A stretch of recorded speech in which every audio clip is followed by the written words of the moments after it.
আসসালামু আলাইকুম। মোহমায়ার বাহুডোরে পর্ব 40, লেখিকা সাদিয়া। গল্প শুরুতেই সবাইকে জানাই আমাদের চ্যানেলটি যারা দেখছেন তারা সবাই প্লিজ একটা করে লাইক করে আমাদের চ্যানেলটা সাবস্ক্রাইব করে আমাদের পাশেই থাকুন, ধন্যবাদ। ভেতর ঘর ভেঙে চুরে চূর্ণ বিচূর্ণ হয়ে গুড়িয়ে যাওয়া বুঝি এখনো মায়রার বাকি ছিল কিছুটা। ভাগ্য মনে হয় সেটা সহ্য করেনি, তাই তো ব্যস্ত হয়ে তখনই রুমে প্রবেশ করলো এক রমণী, যার চোখে মুখে ছিল কৌতূহল, খানিক রাগ আর বিরক্ত ভাব। কপাল কুঁচকে রুষ্ট অভিমুখে তিনি এগিয়ে এসে কর্কশ গলায় বললেন, কি হয়েছে মাইরা? আমার ইহাম ওভাবে চলে গেল কেন? এইমাত্র তিনি বাসা থেকে এলেন, যত দ্রুত পারেন শর্টকাট একটু রান্না করে নিয়ে এলেন তুহিন আর ইহামের জন্য। ছেলেটাকে এতবার করে বলার পরও সে রাজি হয়নি বাসায় যেতে। এই জন্য রান্না শেষ করে কোনো রকম গায়ে পানি ঢেলে না খেয়ে তিনি এসেছেন হসপিটাল। কেবিনের দিকে যাবেন এমন সময় দেখেন ছেলে রেগে মেগে লাল হয়ে ছুটছে কোথাও। পিছন থেকে এত ডাকলেন তবুও শুনল না ছেলে। দেখে তিনি বেশ বুঝেছেন ইহাম কোনো কারণে খুবই রেগে গেছে। ভেতরে ঢুকে মায়রাকে কাঁদতে দেখে উনার সন্দেহই ঠিক হয়েছে। কি হলো বলছো না কেন? কি হয়েছে? ইহাম রাগ করলো কেন? মায়েরা জানে তার শাশুড়ি খুব ভালো মানুষ, তাকে যে খুব আদর করেন তিনি তাও জানে। ছেলের মতো মোটেও সারাক্ষণ ধমকায় না। মায়েরা আম্মা বলে ডাকে। খুব কোমল মনের মানুষ তিনি, তবুও ওনার সামনে ওনারই ছেলে নিয়ে খোলামেলা এমন করে অভিযোগ সে দিতে পারছে না। চোখের পানি মুছে ক্ষীণ গলায় বলে, আমার সাথে ঝগড়া লেগেছে আপনার ছেলের। মায়রার কথা শেষ হওয়ার দেরি, কিন্তু শাশুড়ির রুষ্ট কর্কশ গলা ভেসে আসতে দেরি হলো না। মানে তুমি এই অবস্থাতেও আমার ছেলের সাথে ঝগড়া করেছো? কেমন মেয়ে তুমি? তোমার জন্যে আমার ছেলেটা দুদিন ধরে নাওয়া খাওয়া ঘুম টুম বাদ দিয়ে ছন্নছড়া হয়ে ঘুরছে, পাগলের মতো করেছে আমার ছেলেটা তোমার জন্য। আমরা তো ওকে নিয়ে চিন্তায় ছিলাম যে তোমার চিন্তায় না আমার ছেলেটার কিছু হয়ে যায়। আমার ছেলেটা দুদিন ধরে পাগলের মতো ছটফট করছে তোমার জন্যে, আর তার সাথে তুমি ঝগড়া করেছো? কেমন মেয়ে তুমি? শাশুড়ির মুখে এমন ধমকানোর রুক্ষ কথা শুনে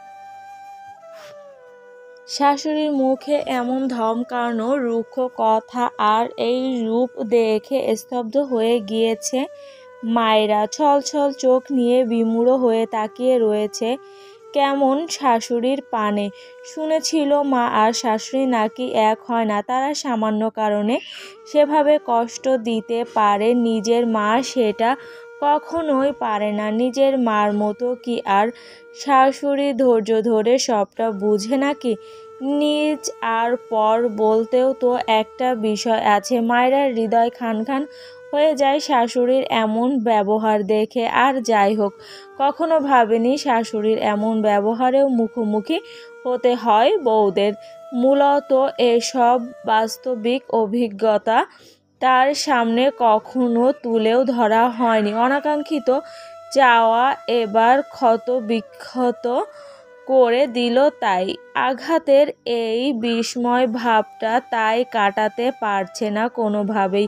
শাশুড়ির চোখে মুখে সে দেখতে পেল তার জন্য তীব্র রাগ আর বিরক্ত ভাব। তখনই কেবিনে ঢুকলো ইসহাক চৌধুরী, মাহিন সাহেব আর তুহিন।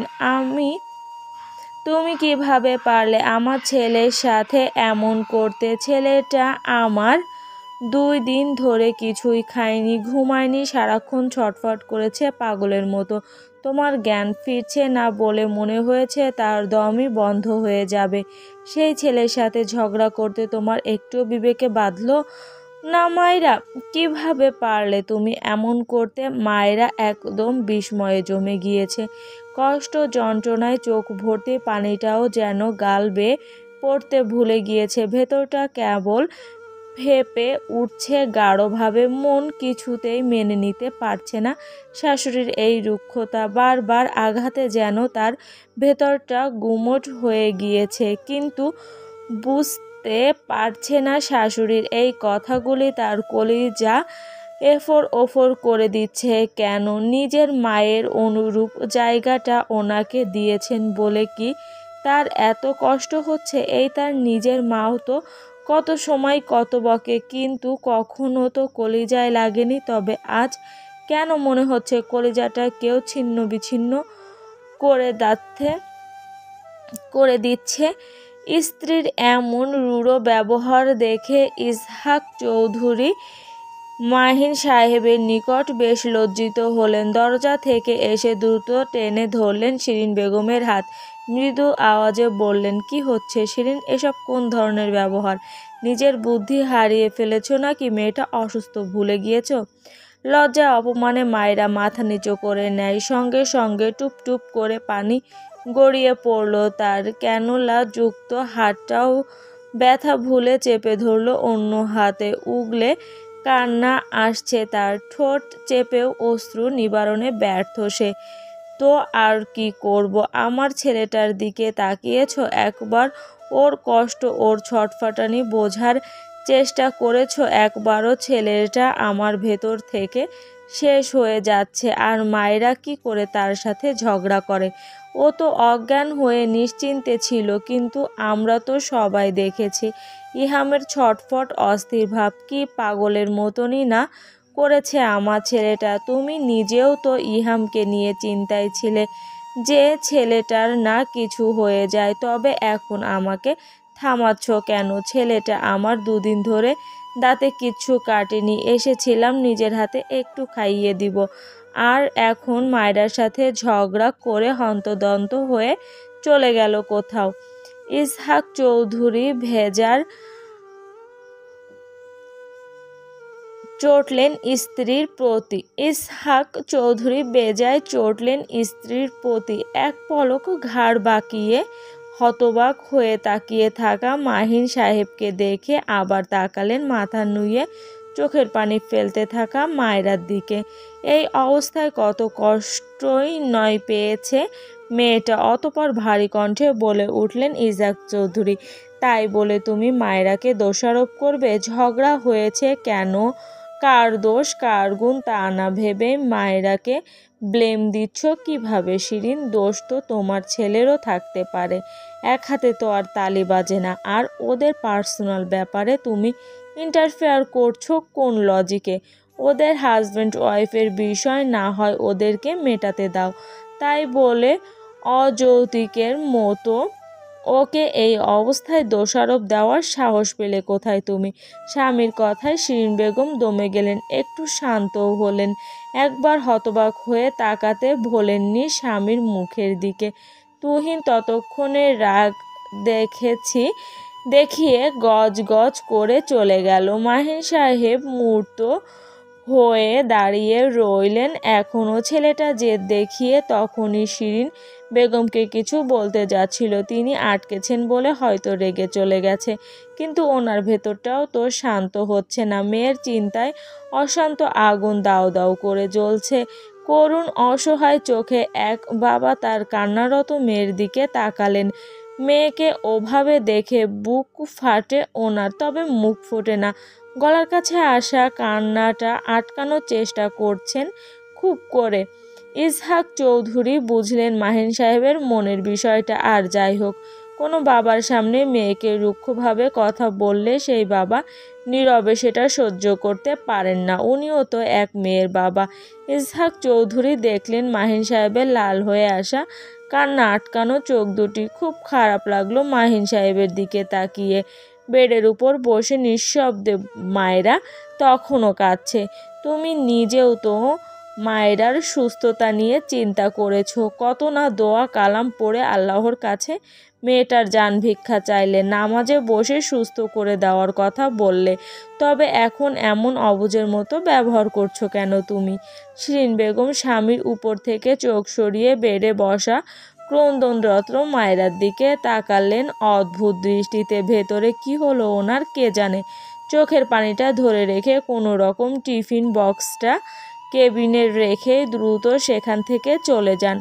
আস্তে ধীরে ইসহাক চৌধুরী গেলেন মায়রার কাছে। পাশে বসে মাথায় হাত বুলিয়ে দিয়ে ক্ষীণ আওয়াজে বললেন, কেঁদো না মা, তোমার শাশুড়ি একটু রাগী মানুষ, রাগ হলে কি বলে নিজেও জানে না, দেখবে একটু পর এসে তোমায় জড়িয়ে ধরে কান্না জোড়াবে। ওর কথায় কিছু মনে করো না মা, এখন তোমার শরীর ভালো? মায়েরা নিরুত্তরভাবে মাথা তুলে তাকায় শ্বশুরের পানে। পাশেই বাবাকে দেখে মেয়েটা আর সহ্য করতে পারে না। বাবাকে জড়িয়ে ধরে কিশোরী মন এবার শব্দ তুলে ফুপিয়ে ওঠে। বাবার বুকের মাঝেই ফুপাতে ফুপাতে হেঁচকি ওঠে। মেয়ের এই অস্থির কান্না মাহিন সাহেবকে আর আটকাতে পারে না কোনো কিছু। লজ্জা কিংবা বিব্রত বোধ উপেক্ষা করে ওনার চোখে দেখা দিল চিকচিকে পানি। ক্রোধে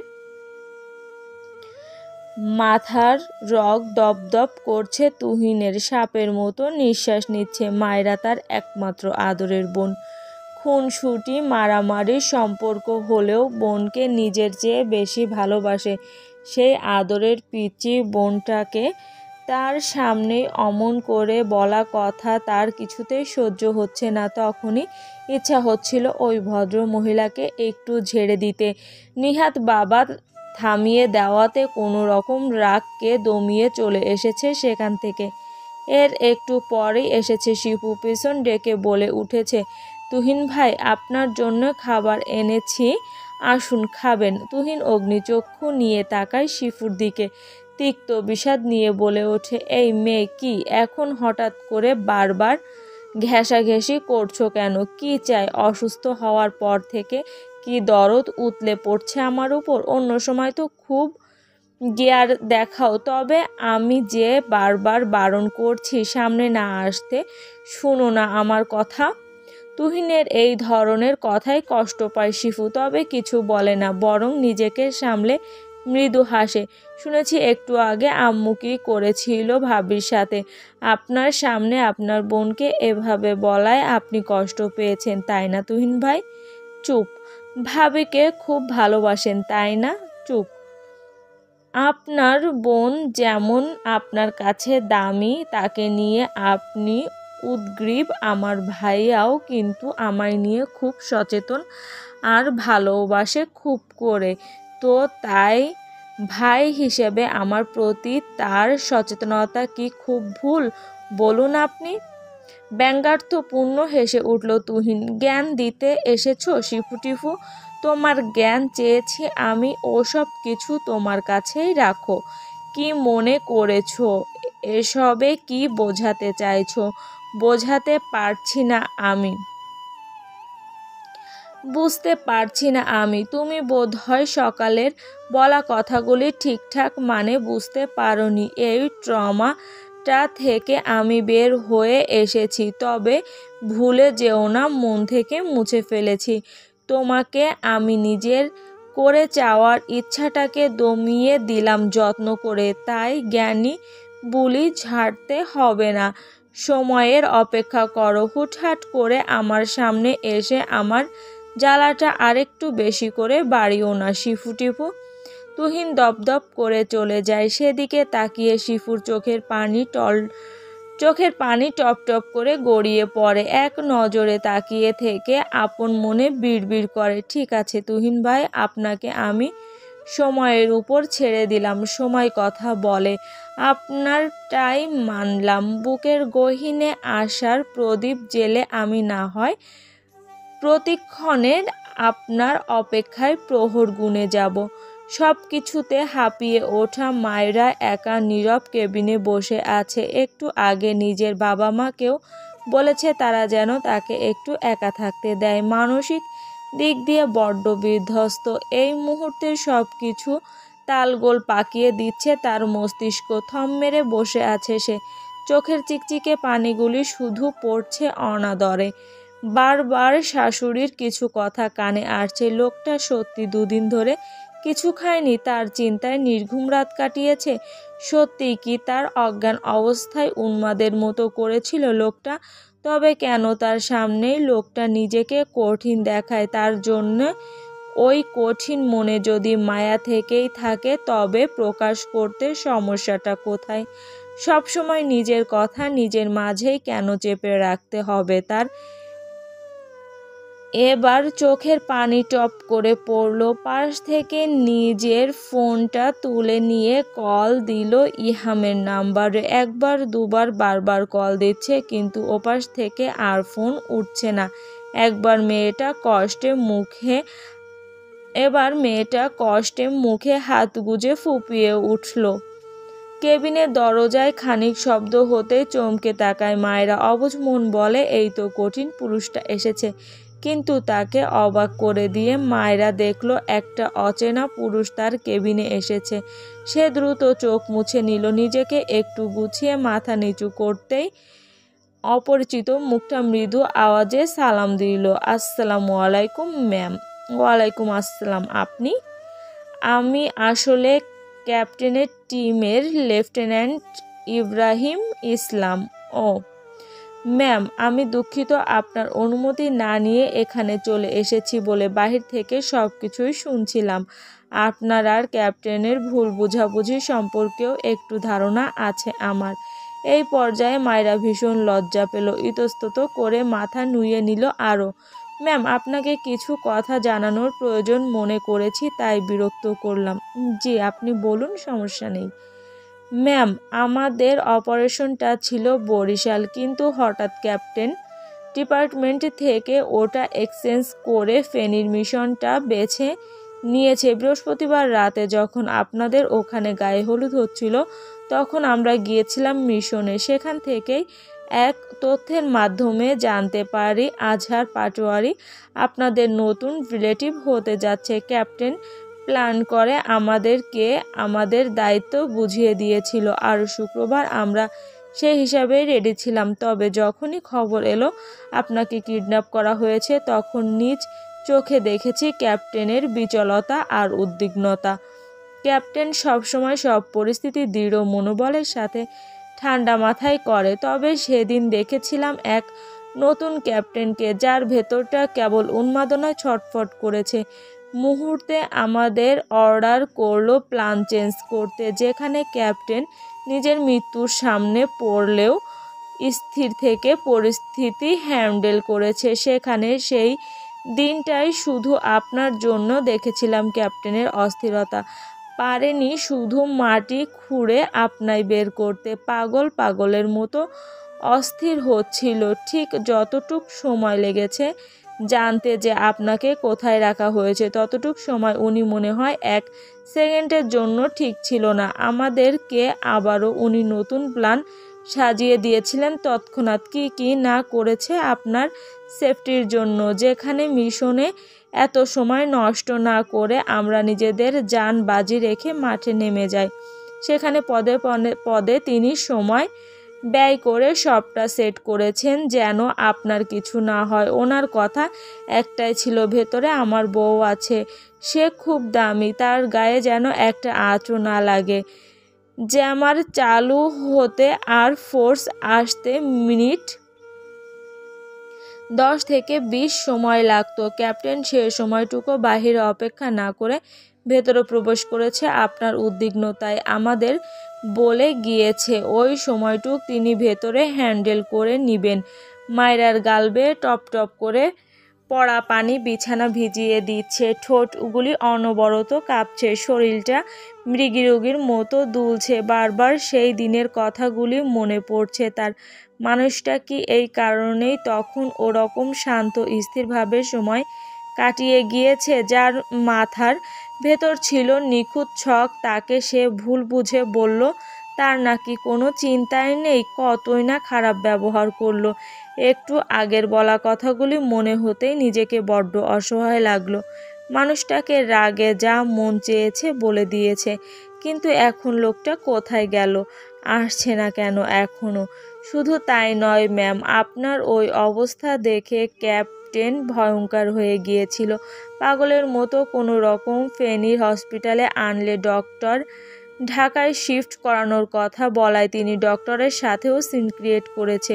পরে যখন দেখলো সত্যি আপনার ঢাকায় নিয়ে আসতে হবে, তখন ক্যাপ্টেন কোথা থেকে যে 20 মিনিটের কম সময়েই সেনাবাহিনীর হেলিকপ্টার জোগাড় করলো তা আসলেই অবাকের বিষয়। মাইরা বিস্ময় নিয়ে তাকায় ইব্রাহিমের দিকে। ভদ্রলোকের মুখ দেখতে পায় না স্পষ্ট নিজের উপচে পড়া কান্নার কারণে। আপনি হয়তো জেনে থাকবেন এটা সিএমএইচ হসপিটাল সেনাবাহিনীর অন্তর্ভুক্ত। সেখানে ডক্টরের মুখে আপনার ক্রিটিক্যাল অবস্থা শুনে ওনার সাথেও উদ্ধত্যপূর্ণ আচরণ করে বসেছিলেন ক্যাপ্টেন। সেই ডক্টর চাইলে আর্মি কর্পসের কাছে নালিশ করতে পারতেন। অন্তর্বাহিনী নিয়ম ভঙ্গের কারণে শাস্তিও ছিল ভয়াবহ।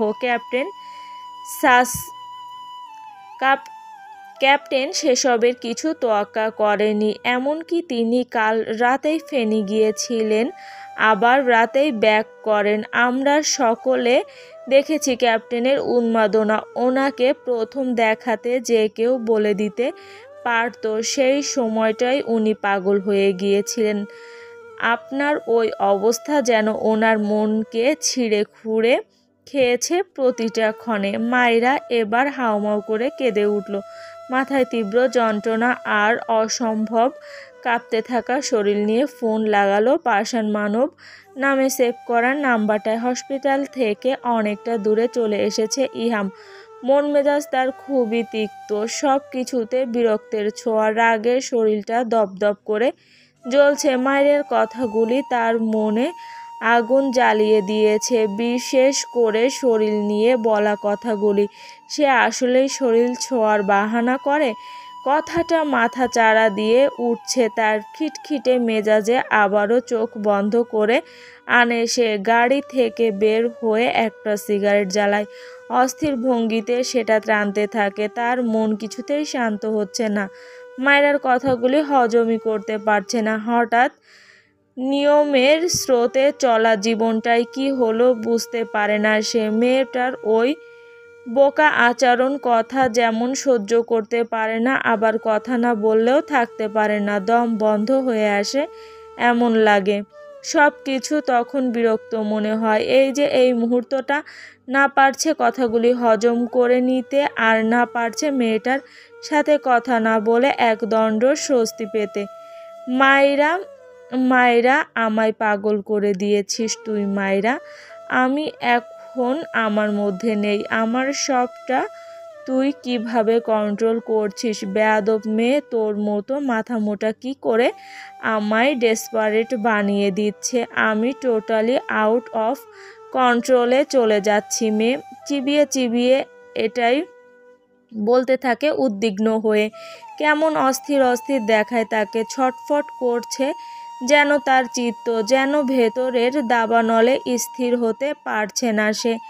সেই কখন থেকে ফোন ভাইব্রেট করে যাচ্ছে, অথচ চেয়েও দেখছে না ইহাম। কিছুই মনোপুত হচ্ছে না তার। একটা সময় ফোনের আওয়াজে বিরক্ত হয়ে গাড়ির ভেতর থেকে ফোন নিয়ে এসে খোলা আকাশের নিচে দাঁড়ায়। আবারও স্ক্রিনে তাকিয়ে অবাক হয় ইহাম। কপাল কুঁচকে আসে তার।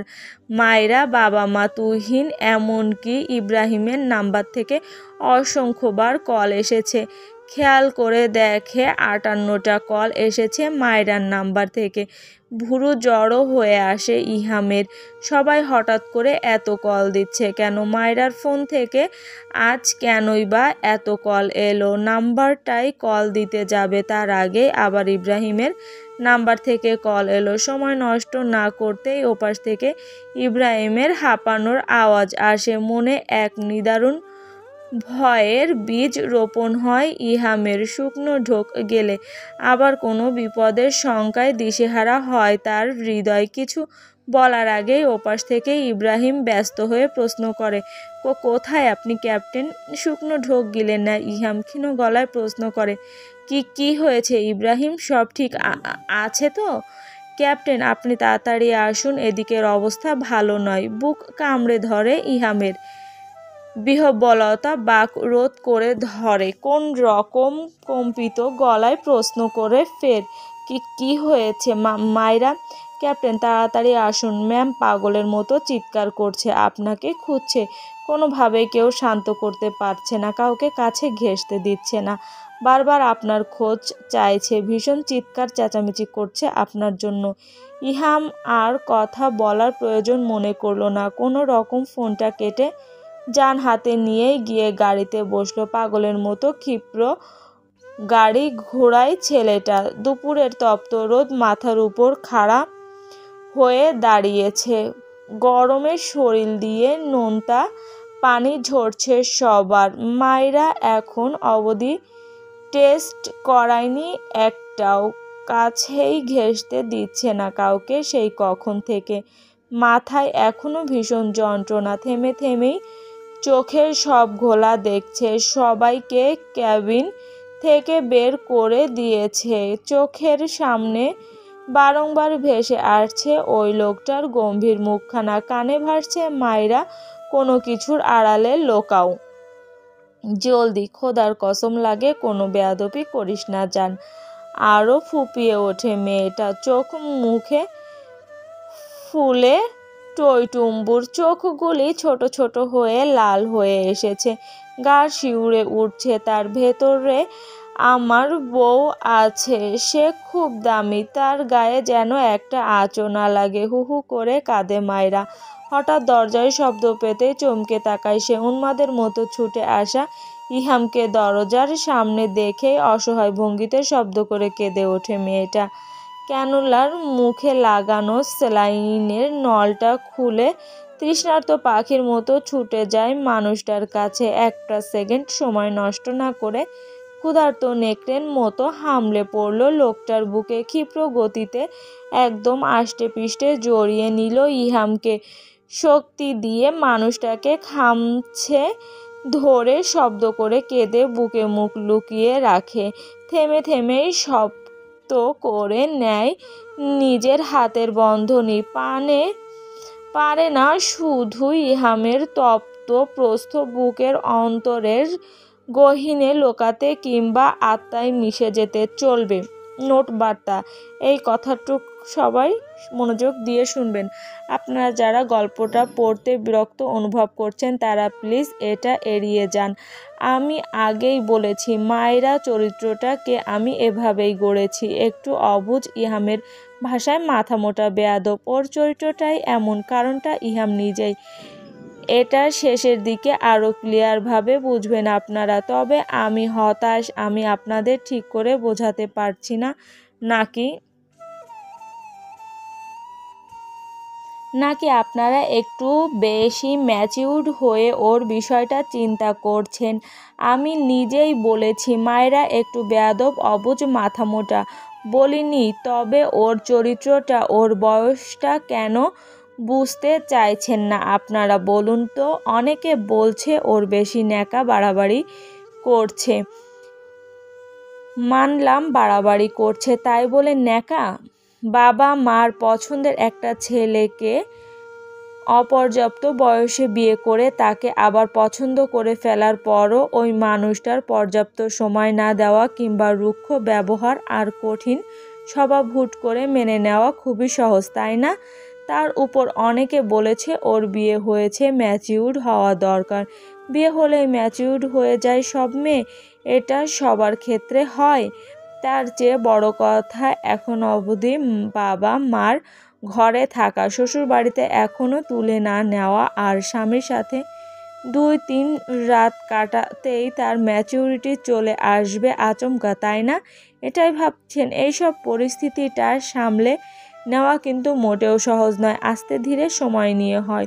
সব কিছু একটা নির্দিষ্ট সময় নিয়ে হয়। আমি ধীর গতিতে লিখছি বলে আপনাদের এটা মনে হচ্ছে, আর অনীহাও চলে এসেছে। মধ্য কথা, আপনারা মায়রাকে তার বয়স, তার আচরণ অনুযায়ী বিবেচনা না করে আপনাদের ম্যাচিউরিটি চিন্তা দিয়ে দেখছেন, তাই এমনটা মনে হচ্ছে। তবে মায়রা চরিত্রটা যে একদম বুঝদার নয় সেটা আপনারা জানেনই। আমি আমার জীবনে অনেকটা পথই এসেছি, অনেক কিছু দেখেছিও, অনেক অভিজ্ঞতাও হয়েছে। সেই অভিজ্ঞতার একটু থেকেই এমন করে সাজাচ্ছি। উপন্যাসের সবটা জুড়েই যে এমন চলবে তা কিন্তু নয়। এই ধরনের ঋণাত্মক সম্পর্কের অভিজ্ঞতা আমি স্বচক্ষে দেখেছি।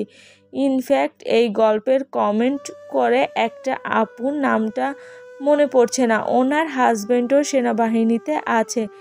এমনি উনি নিজেও বলেছেন ইহামের চরিত্রটা একদম ওনার হাজব্যান্ডের মতো। আর শিফু তুহিনের বিষয় নিয়ে আমি খুব বেশি কিছু বলতে চাইও না, কারণ শুরু থেকে যে আপনারা ওদের পছন্দ করেননি, তবুও কি আমি ওদের লেখা ছেড়ে দেইনি তো, কারণ ওদের নিয়ে আমি এন্ডিং আগেই ভেবে নিয়েছি, তাই সেই হিসাবেই আমি সবটা সাজাচ্ছি। সব কিছুর পেছনেই তো একটা কারণ থাকে, তাই নয় কি? যদি মনে করেন সব ফাও, তবে আমি কিছু বোঝাতে যাব না, শেষে আপনারাই বুঝবেন। এতটুক বলতে পারি, ইনশাল্লাহ ওদের নিয়ে আপনারা খুব বেশি হতাশ হবেন না, কিংবা কারো খারাপও লাগতে পারে, সেটা যার যার বিষয়। কারণ সবার মনোমানসিকতা, চিন্তা চেতনা এক হয় না, এক একজনের চিন্তার ধরন এক এক রকম হয়ে থাকে, এটা অতি স্বাভাবিক। সে যাই হোক, আপনারা যদি মায়রাকে এখনই খুব জ্ঞানী, বুঝদার, ম্যাচিউর দেখতে চান, তবে বলবো গল্পটা ছেড়ে দিন। আমি যেভাবে ভেবেছি সেভাবেই লিখতে গেলে অনেকটা পথ বাকি।